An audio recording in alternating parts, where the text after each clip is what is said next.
We're live. Give it a second to buffer. Jacob Kelp is in the audience. Oh, yeah. A king. Woo. Geneva should be joining. But whatever.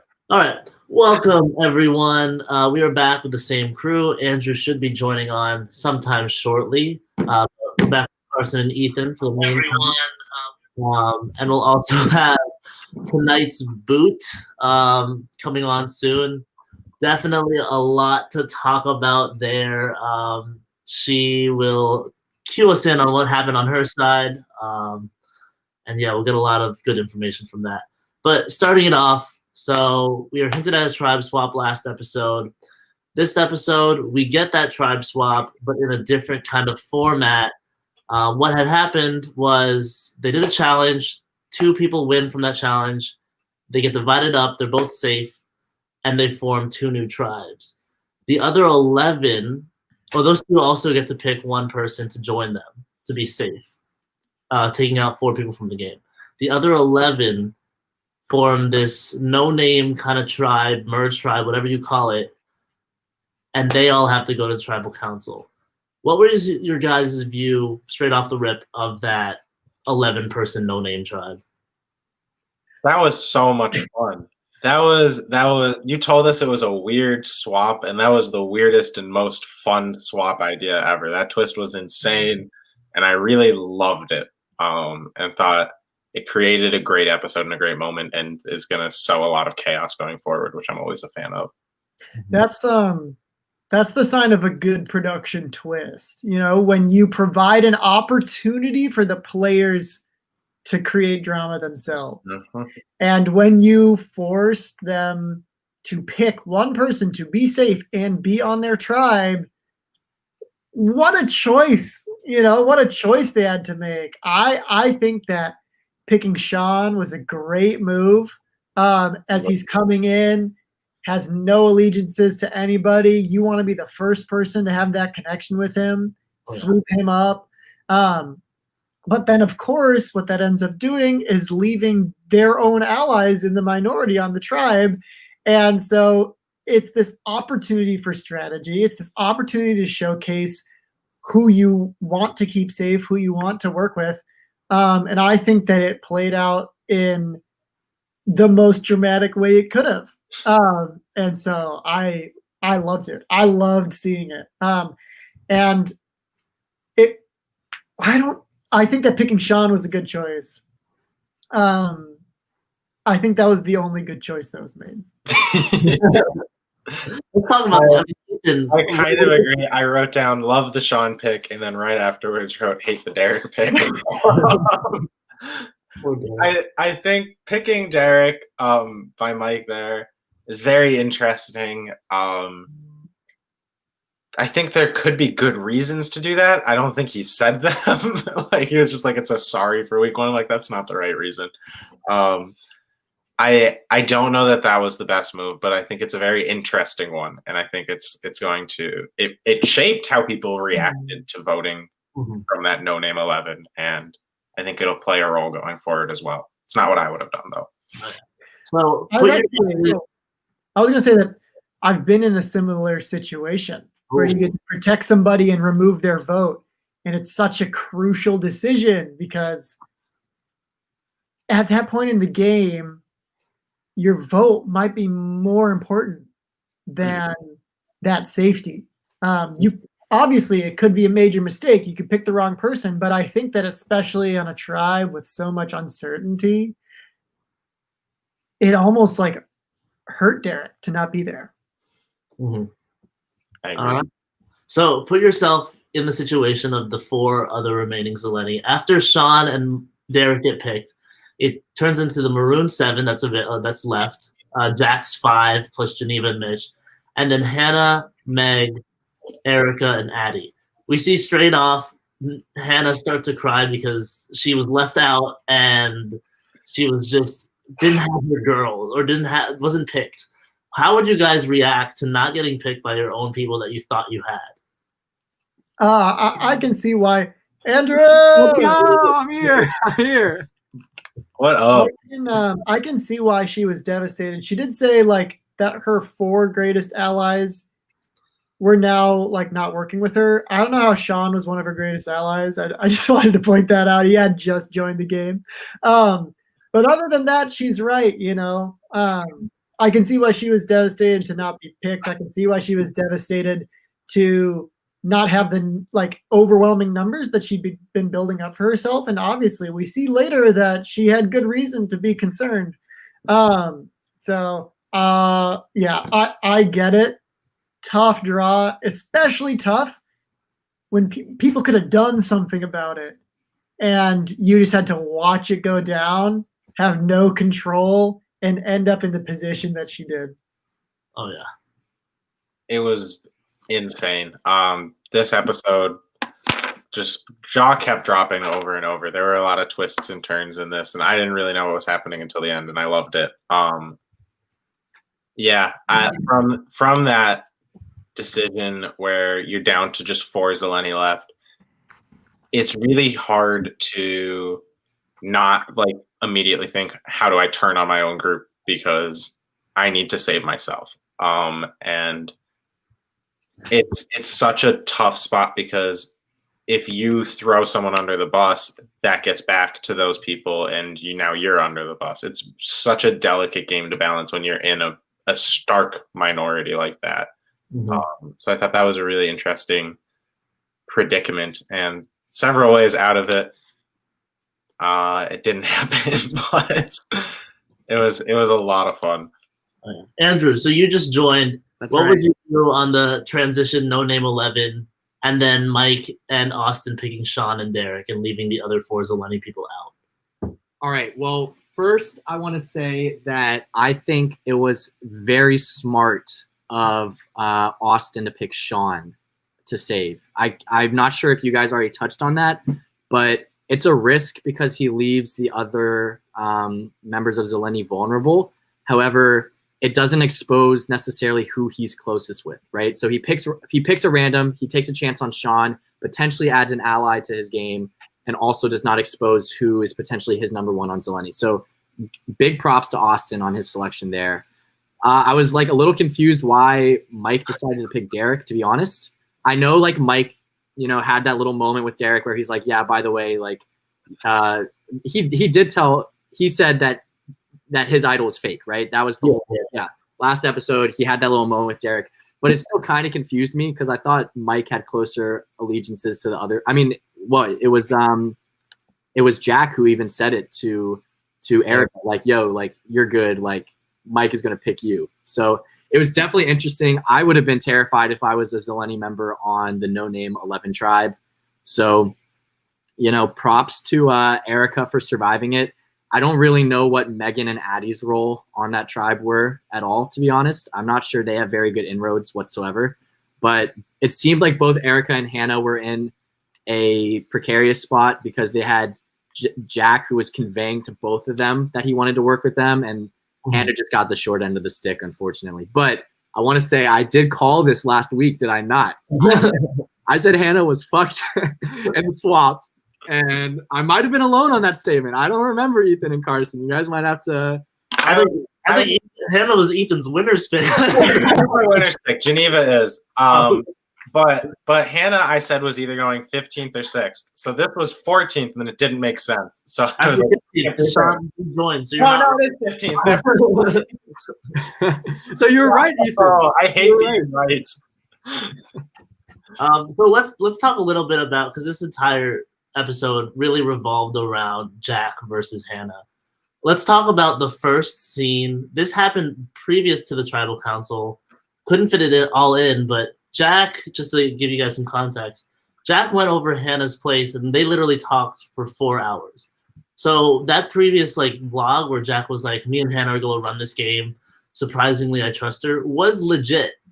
And then less than 24 hours later, this happens. What are your guys' view on the Jack versus Hannah dynamic? And whether they are a power couple hidden somewhere, I don't know. Not anymore. Okay. Jack puzzles me a little bit because I think he's good at this game. I think he's going to go deep.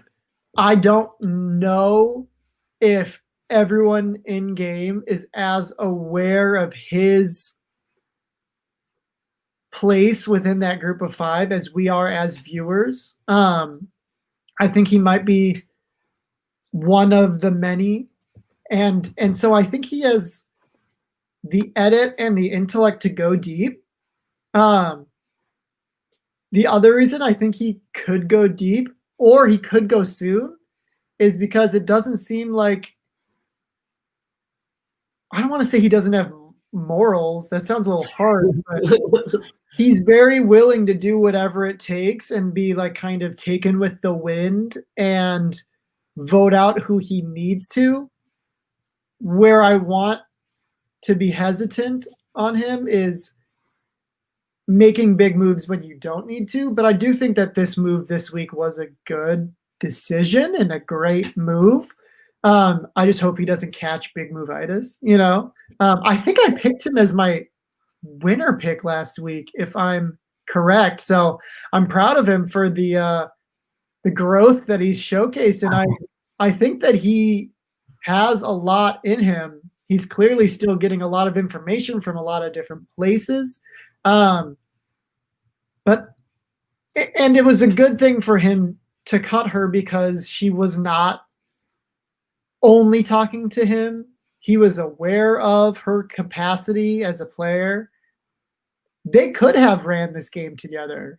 But I see why he made the decision that he did. Yeah. Yeah, Carson, I think you and I both last episode said that Jack had to be our winner pick. So we're riding the same boat here. But Yeah. no, I agree. I think he took a calculated risk because it seems like both obviously he had that 4-hour talk with Hannah. So him and Hannah developed a relationship. Then also he had Erica saying like, hey, I have an idol. I'm the snake this round.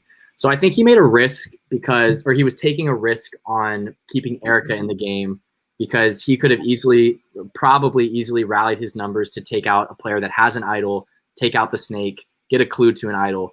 However, he's keeping her in on the assumption that she wants to work with him and build more trust and build up that rapport. So I give him mad props for that because I think sticking with Hannah Dolan was like you get a chaotic player, right? So you either align with somebody that has a bit of power in the game but is maybe more level-headed, or you align with somebody that doesn't really have much power but is very chaotic, right? So smart move. And also it shows both Hannah and Erica had trust in him that they decided to target Eli instead of Jack himself. And I know Jack's name was out there, like it was Jack or it was Eli, but they ended up picking Eli, and I think that's because Jack positioned himself very well with everybody, to be honest. Yeah. I think the most impressive thing that Jack managed this week was enough sweet talk to Hannah and to other people that it shouldn't be him, because I thought the vote was going to end up being a 6-5 with Jack getting the 5. So the fact that they voted Eli, that impressed me from Jack, that he was able to endear himself enough to sort of be the bad guy and be deciding what happens this round and still not get any like fallout from it. They went for someone connected to him, but not him. So that was impressive on my viewership.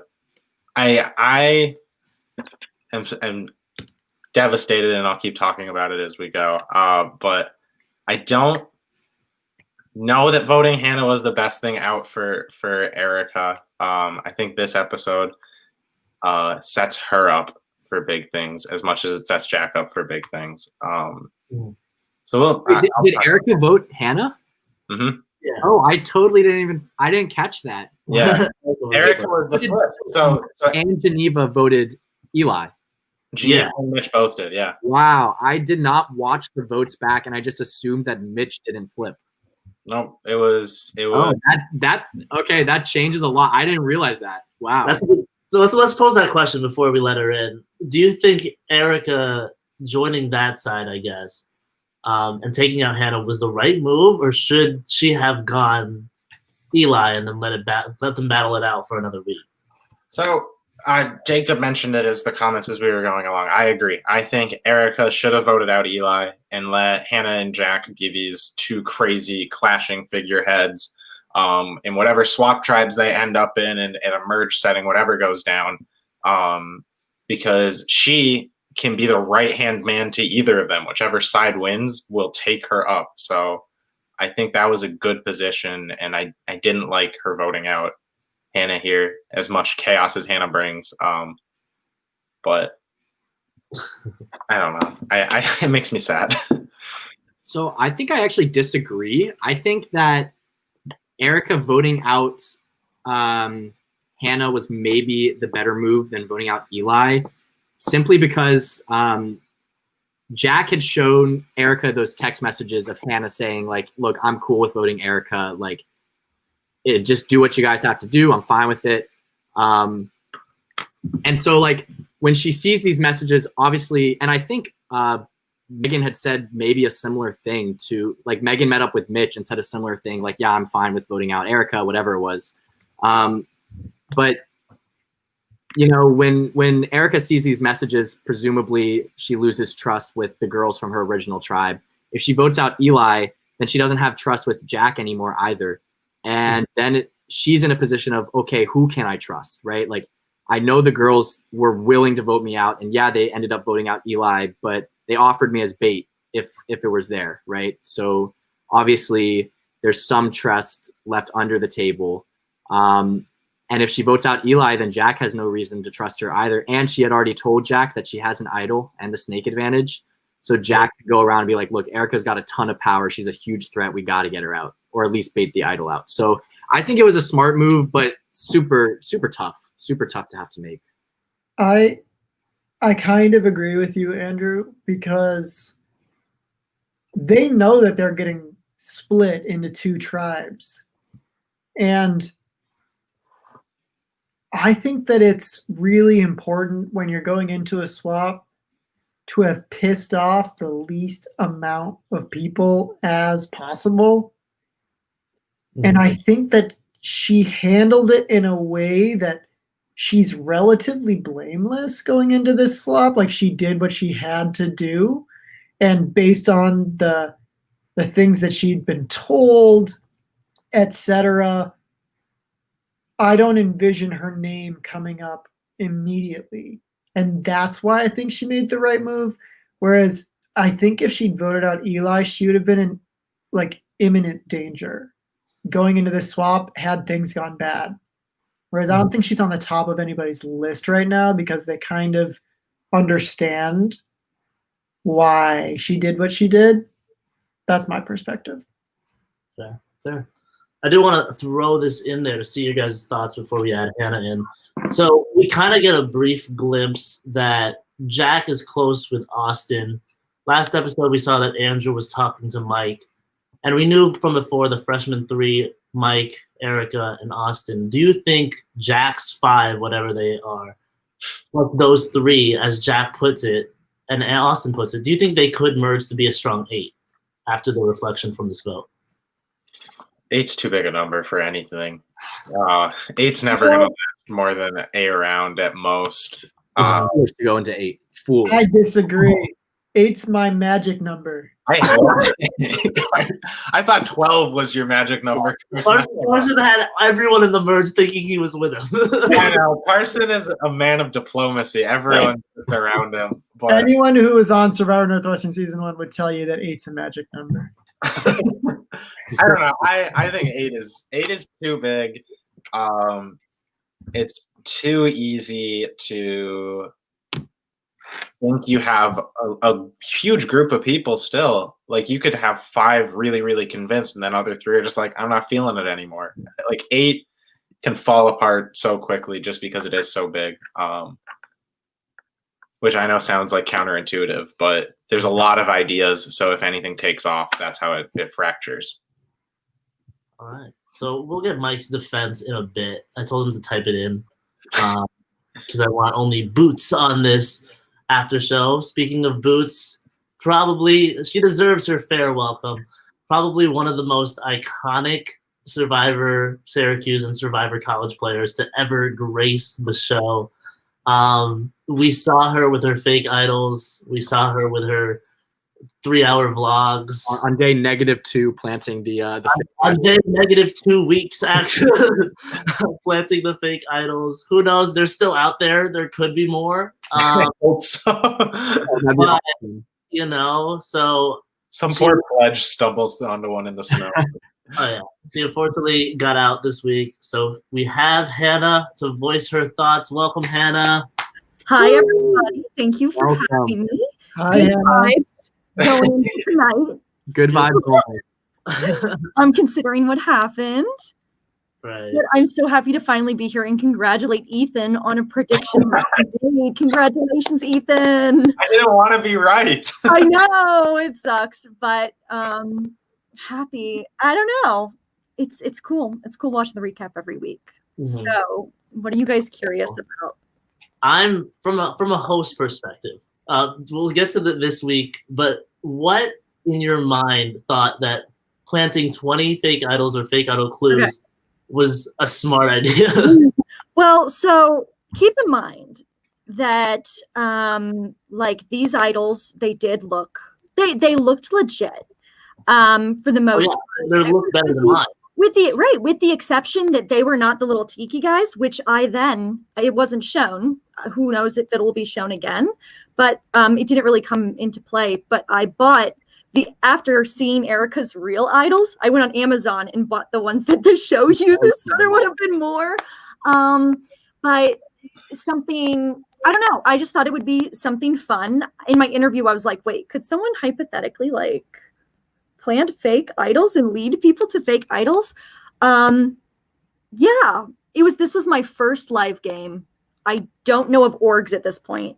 I don't know that there's any other games other than College Survivor to play. And so I'm like, oh my God, I'm going to win this. I'm going to do it all by myself. I'm going to find all the idols. I'm going to like throw chaos, like get everyone, And I think in previous weeks, it's been like, oh, but like, what if one of her allies gets it?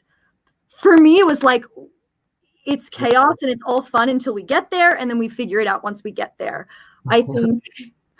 Right. And then the one incriminating thing I did was lead someone there. Otherwise, it wouldn't have been. I don't know if it would have been traced back to me because I don't know. That would have been weird. I would have assumed it. Like, unless I had that was where I put myself in the situation I fell into is when I led Derek. But like I said in the vlog, I got bored. It was so fun. And in that situation a week ago, I knew Erica was like, let's not tell Derek I found the idol. I knew Mike was tight. The only other one that wasn't there was Mike. And if Mike didn't tell Derek, Derek would have never known. And he would have thought what he had was real, except for the fact that he knows what the idols look like from season 1. So that was the idea behind the idols. It was just fun.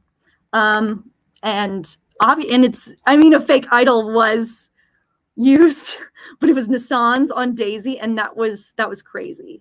Because we were watching from my car because it went kind of long, and so we saw that happen, and I was like, and then the other tribe was like a fake idol, and I was like, what, a fake idol?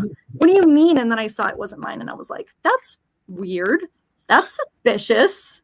No, that was hilarious. Hannah played his idols, and then it was just not Hannah's. Yeah, it was kind of like, oh man, okay. But yeah, that was the thinking behind the fakes. It was just me trying to impact the game before I even started, because waiting for the game to start can be its own kind of like. Oh yeah, I understand it. I totally understand. I relate to that, Hannah. I relate to the desire to want to have a fun season, to want to have chaos in the season. I considered hiding fake idols. When I played, I ultimately didn't, partially because of laziness and partially because I was in a decent spot and didn't want chaos at the time. But I talked about it last week, and I think that the probability of an idol falling into an ally's hands and the distrust that forms and the insanity that forms is a huge risk. But on the other hand, now I totally feel like your impact is going to be felt throughout the remainder of this game, because people can still find these, they can still be played, they can still have impact, and you're still affecting things. and that's part of the appeal, and I totally get that. Which would be pretty sweet. That would be pretty sweet. But I think, and even if I hid so many, because I was like, nobody's gonna find these. Nobody's gonna find these. Somebody's gonna find one. Like 3 of them were found. One I hid in the library, and I like taped it under a shelf. So I think the library staff found it, thought it was like drugs or something, and threw it away. I would go and check in on these places when no one was looking. And then, but other than that, like most of them, like 3 of them were found, which was insane. That's a lot. Yeah. Yeah, Hannah was anything but lazy in this game. That's for sure. Yeah. Yeah, I could have been more lazy. Ethan, are there any questions for Hannah before we get into the meat of what happened this week? I think I might have a question. I'm not sure if you talked about it in this episode, Hannah, but at this point in time, you kind of were like, yeah, like Jack is very cocky. He's the only person that'd be willing to take it to the end. But in saying that, did you also feel like Jack was like the biggest threat at this point in time, or was there playing the game? Oh yeah, I mean, in my eyes, and I vlogged about everybody. Luke has all this stuff. I had like, this is my take on Austin. This is my take on Erica. This is my take on Mike. I'm like, this is my week 1 winner picks. Like, I had all this shit.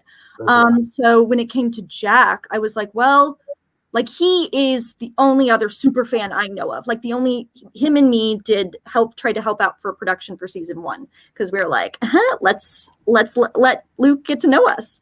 So like that level of extra, I knew that going into this, like we kind of knew we knew each other's faces, and that he's applied for the show like 10 times. I was like, he will be extreme. So yeah, at this point in time, I'm like, Jack is a threat.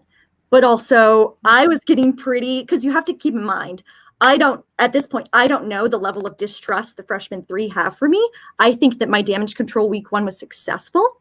And so I'm like, I've got Zeleni's, like, we're growing tighter. People are like bonding. Mike saved Derek. People are vibing, and, nothing's going to stop us. And I've got my crew, and Jack's got his crew. And like, I have everything going the way I want it to. So like that was my perspective of like Jack at this point. And the week 4 is when we start talking and DMing. And I'm like, wow, that first conversation we have that lasts 4 hours, I'm like, I am finally playing the game. I am finally talking to somebody who wants to talk game with me, like game stuff, and is like trying to get information out of me. Because at this point I've hung out a lot with Mitch. I've talked with other people like Geneva on the other tribe, but they're not giving me much because they know what I'm doing. Right. And they're like, well, and who wants to be associated with another member on the other tribe? Right. Like that did not help Daisy, even though she wasn't really associated with the other tribe. It got around and she was voted out because of it. One of the reasons. So long story short, it was fun. It was very fun to finally get to play with Jack. And I was so excited. And I was like, yeah, we are the only 2 worthy of winning this game. And we're going to kill everybody. Wow. Like, it's going to be great. But Jack is a player. I mean, we can talk more about that. Oh, yeah. No, when meeting these 2, like, in 1, who would have ever known that those 2 just butt heads? And they, like, didn't butt heads, but then they butt heads at the same time. I don't know. It's interesting with these 2. Who knows? Maybe we'll see them play again in the future. But Luke, don't tease me. Jack and I have one semester on this campus. Don't tease us. Ethan, what's up? Any thoughts? I have so much just like wrong for what Hannah did, because Hannah put her foot through the floor. Like gas pedal was on the ground the entire time, and I could never.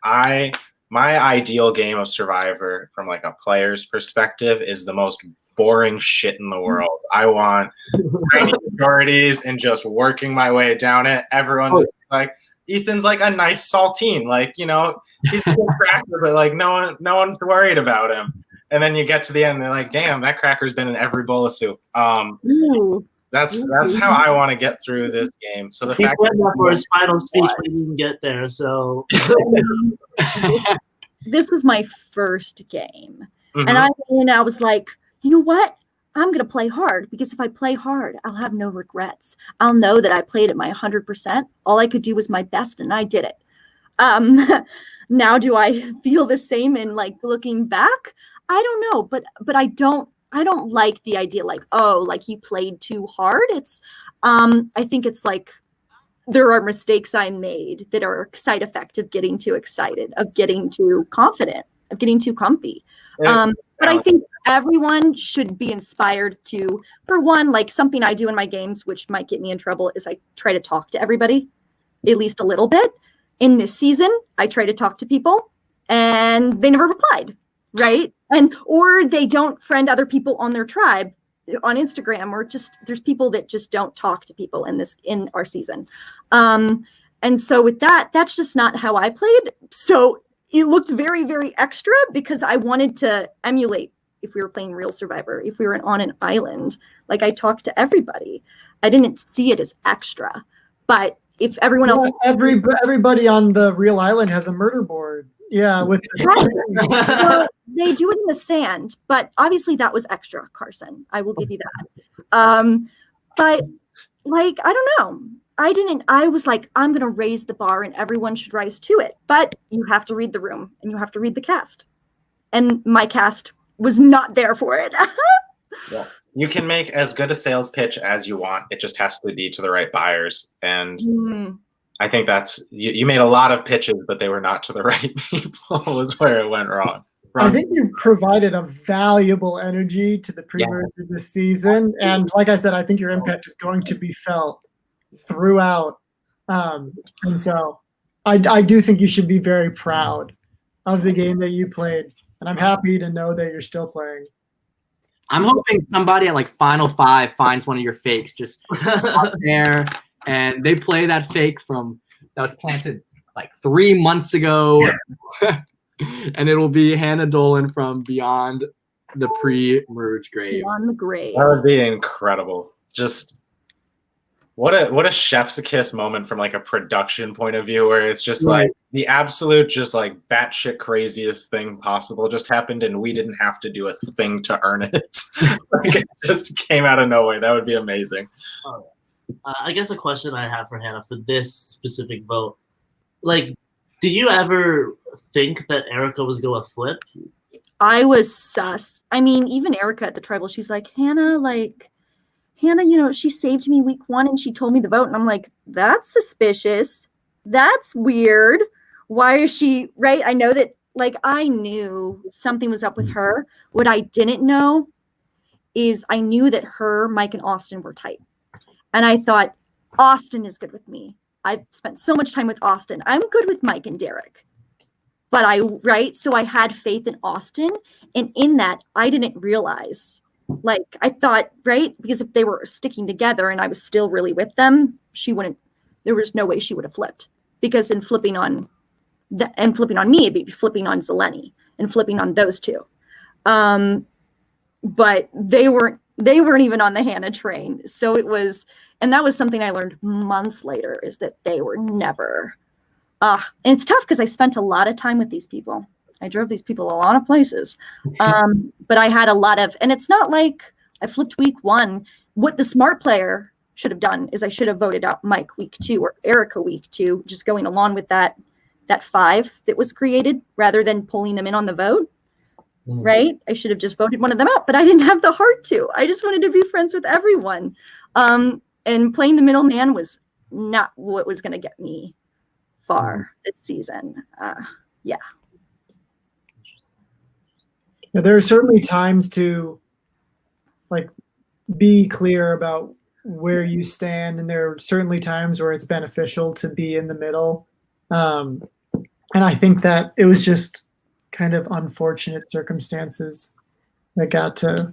Yeah, and it was unfortunate that week because in protecting Megan and Addie, my girls, as I saw it, I was like, Jack, don't worry about them. They're harmless, right? They're not gonna, right? They're no threat to you. And in doing that, I saved them from getting eliminated by saying that, right? Because that week was about, okay, who's the biggest threat? Who do we make a move on? That was what Jack was going for. Who's the tastiest treat? And if Sean or Derek would have been at that tribal, I guarantee it wouldn't have been me. Like, maybe. But why would you vote out me over the guy with a double idol who gets to merge? Or, or Sean, who's just coming new into the game, no connections. I feel like that's kind of easy, and that unites, and then you get to reform bonds with Geneva and Mitchell, who they lost this tribal. But again, Geneva and Mitch are on the bottom. So we can talk about that for a second. How brutal to flip and still be on the bottom. One of the worst things that can happen to a contestant. And it makes me so sad because I love both of them so much. But oof, literally like flipping from the bottom to a new bottom. Brutal. It's like, we got you. We're going to make this work. It's going to be 7-5. And little knowing that like our own Erica, we're like, it was rough. That's what blew me away. Is they knew how clearly they were on the bottom. Everyone knew how clearly they were on the bottom because Jack's pitch to Erica was, "Hey, I have 5. I don't even want to talk about Geneva and Mitch." Like, they have nothing to do with the Maroon tribe anymore. So for them to just be like, "Okay, we've been given an escape route," rather than getting picked off, and then to still have it end up going against them. I felt bad for Geneva and Mitch on that. It sucks that you bit the bullet for them to even still get screwed over. It was just a series of unfortunate events. Well, I mean, in Geneva still has that idol, right? Yep. And they had no idea this was happening. Otherwise, if they had any idea, like, right, the Maroon 5 staged a scenario and told them it was Erica the entire week. That's how close-knit Jack and his crew work. And it was kind of like, oh, Erica's not going to vote with the 5 because they voted together the past 2 tribals. Why would you let that crew go further knowing that you're always going to be on the bottom of that crew? Because they've been together for so long now. They're not going to split because that's not how they operate, because Jack and Eli are running the other 3. And that's how it's going to be. I agree. I think at least Erica is going to have enough power in this game because of an idol and now 2 snake advantages where maybe she can take that risk. But what it feels like to me, what she did was she made it that she loses a potential ally in you. She alienates Meg and Addie. She alienates Geneva and Mitch. And it puts herself in 6th in a group of 6 that is not necessarily going to want to work with Mike and Austin, who were the people she was working with originally. I feel like it made enemies for her, so I didn't understand the vote from that perspective.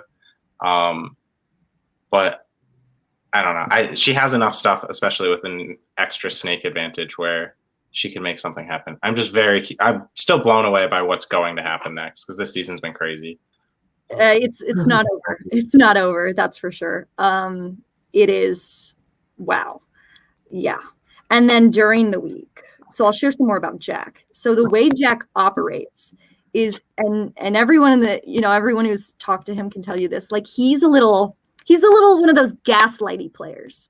So he'll be texting, you'll be like, wait, we're voting Erica. Who are you voting? You trust me, don't you? It's kind of like the ex is cheating on you, but you're sus of, and you're asking him questions like, why wouldn't you trust me?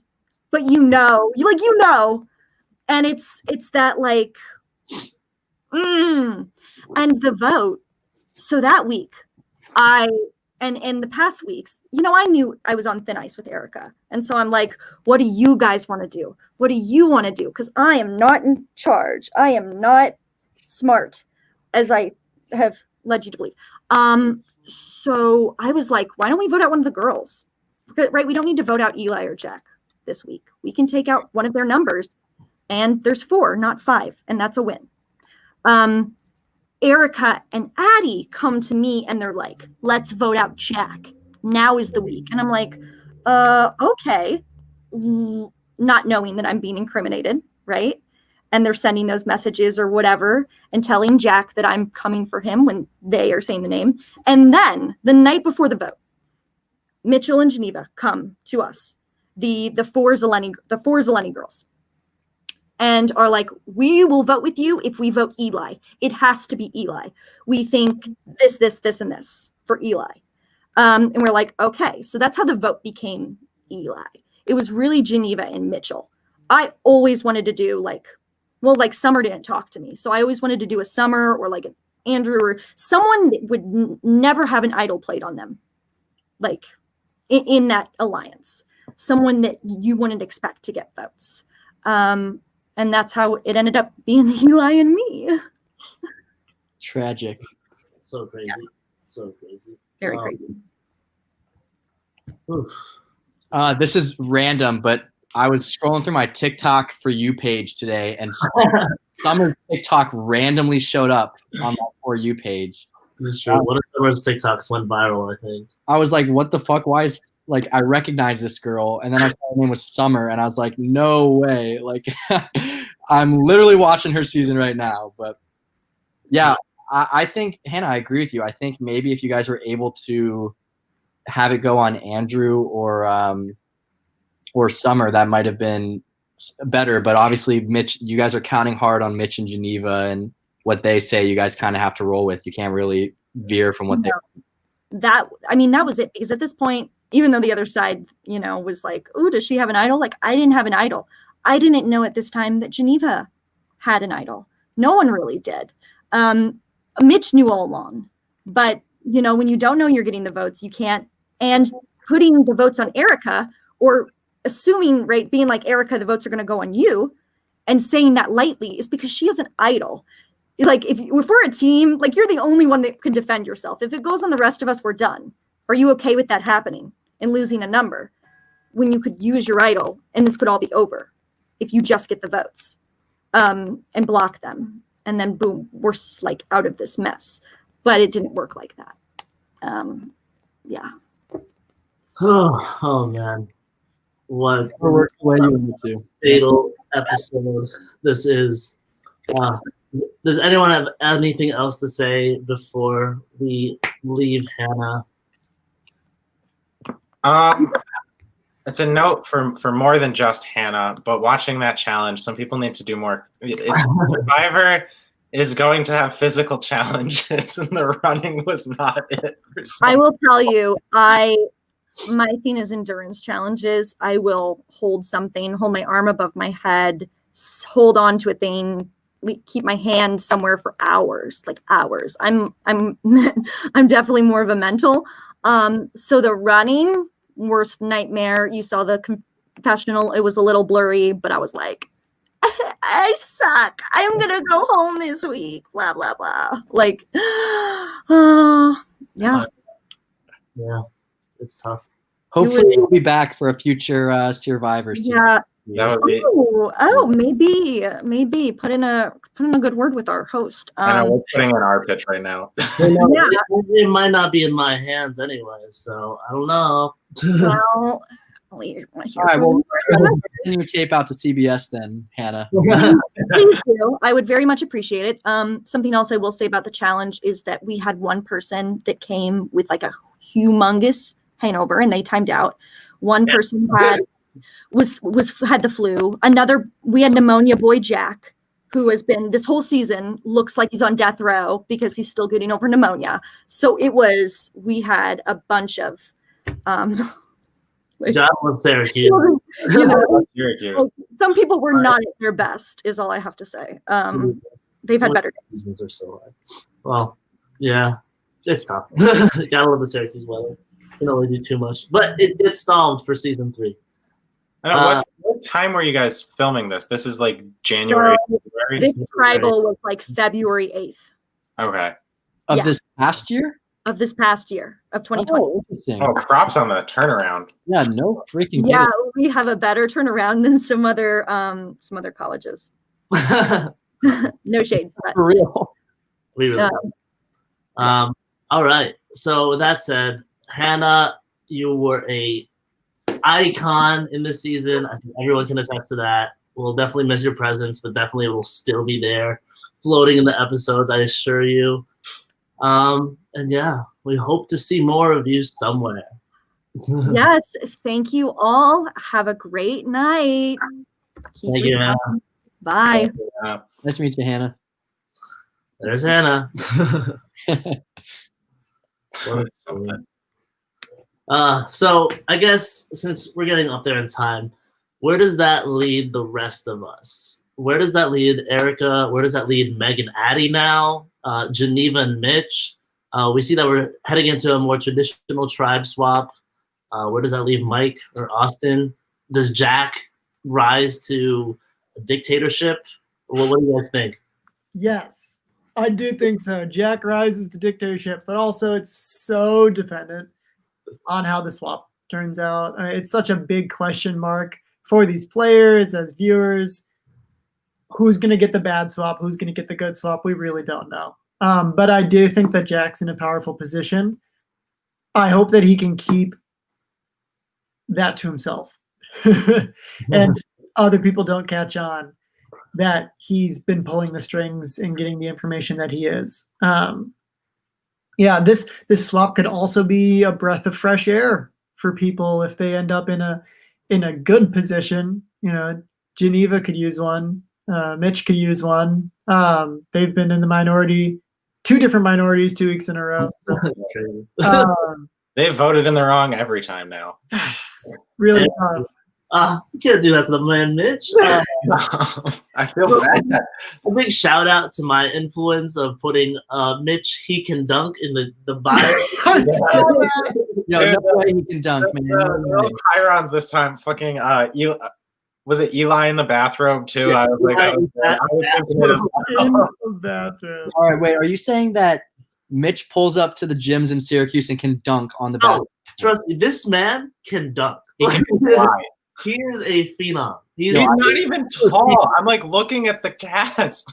Yeah, I need the receipts in the next episode.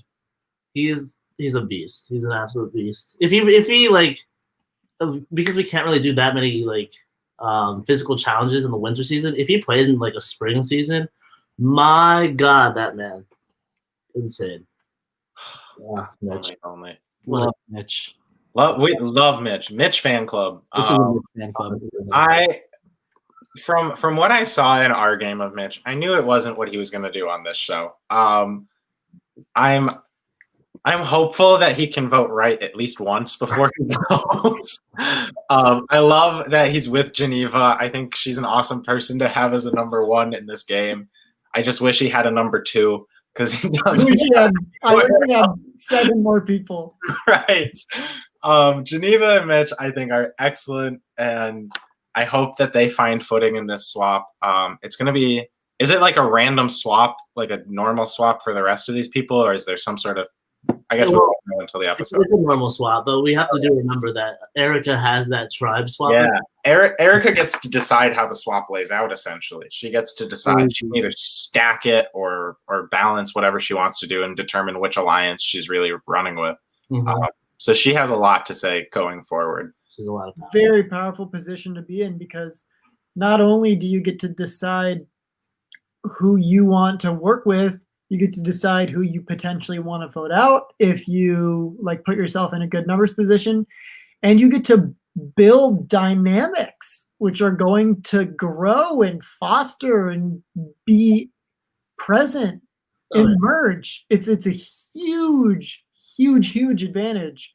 And I really hope she uses it well. And not all of the advantages this season have been used well so far. So I think she can do it. I think she is going. Jack socially is going to be a big presence in these next few rounds, at least.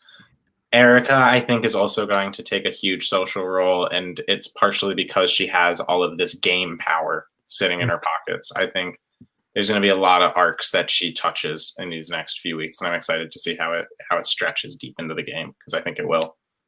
I think also Austin might be in an interesting spot because he was the puzzle beast earlier, right? It was Austin who was the puzzle beast, right? Yeah. And then he goes and he wins this challenge to be safe for the week. So I think he's in an interesting spot going forward. My hopeful, like the relationship I want to see develop is Mitch and Derek. I want to see a beautiful alliance blossom between them two. But not happen. You know who I'm like, the two players I think I'm most confused about, and it might just be because they don't have like any agency in the game, but like I have no idea what Megan and Addie's like game plan is. Like they were obviously close with Hannah and they have like something going with Erica, but where do they go going forward? You know, are they going to just like ride week by week doing whatever people tell them, or are they going to try to seize up some power? Because I think I could maybe see Addie trying to seize up some power. Not sure if I could see that from Megan. So I think they're going to be interesting to watch as well. Oh, Yeah, I agree because I don't know what they're going to do. And I think of the two, Addie seems like she would be the one to take like some initiative in making something happen. So I'm curious as to what direction they go. Do they try and be Zeleny loyalists and bring in Sean? We won't know, especially because we don't know where the swap ends up. Mm-hmm. A lot's still up in the air. A lot still up in the air, especially with the swap. So I guess, well, who's your winner's pick? Oh, Geneva. So I guess, does anyone's winner's pick change? And if you had to pick a name right now, just out of who do you think would be the person on the hot seat, even though you guys don't know the swap? My winner's pick doesn't change. I'm feeling cautious about it. I think Jack has it within his grasp to have an incredible long-term game with a shot at the title. Let's see what he does. In danger, part of me thinks that like, God, it's so hard with the swap because you don't know where people are going to get swapped to. But the Geneva and Mitch, I think might be in danger just because they have a track record for that. Yeah, I'll echo Carson there. I'm going to stick with Geneva because she does have the idol, and I think she gets to a merge setting. She has a story of just getting kicked around in the pre-merge already, so that's that. Everyone loves an underdog tale when you're trying to create your narrative. And again, I think she's smart enough where she can make things happen as she goes along. So if she can get to a merge, I think she has a lot of upside. But I think her and Mitch right now would be in the hot seat, especially Mitch because he doesn't have the idol in this situation. Mm-hmm. Yeah, I'm going to kind of echo Carson in that I'm not going to change Jack from being my winner pick. I would never change a winner pick, but I'm definitely cautious about it, right? Because I think he's getting really confident. And that's not I love confidence in Survivor. Like I much prefer a confident player over someone that goes into every tribal council scared and timid. However, we already know that Summer and Abby are schemers. They showed that at their first tribal when they flipped on they showed that when they flipped on Daisy. They've shown to be schemers. And so, you know, it's tough. It's tough to say if Jack is in a good position or if his confidence and cockiness is going to get the best of him. That being said, I'm going to stay strong with my boy Jack. I'm going to say that he's still my winner pick. Some dark horses, you know, I think Mike's got a big target because he's a very athletic guy. And I feel like in college Survivor, if you're a guy and you're athletic, it's very easy for you to become a quick physical threat. So he might be in danger, but I don't know. I feel like Ethan, to your point, I feel like Geneva, I'm not sure she can take home the dub. I think she's got the chops for it. Not sure she has the agency right now to actually get anything done. So I guess we'll see. We will. And to echo the previous thing, we have a explanation by Mike. So he reads, I felt confident risking Erica's safety because Hannah was being talked about a lot on both tribes. And 2, I was working on getting in close with Derek, previously telling him about his idol being fake. So we know that for sure Mike and Derek are together and Sean and Austin are together in their tribes. So we'll see if that alliance or something evolves. But yeah, other than that, that will hold it off for our post-show. I will give each of y'all, as I do, the time to say whatever you want to say. Yeah, absolutely. When Hannah was talking about Survivor seasons that are taking a while to come out, she was talking about mine.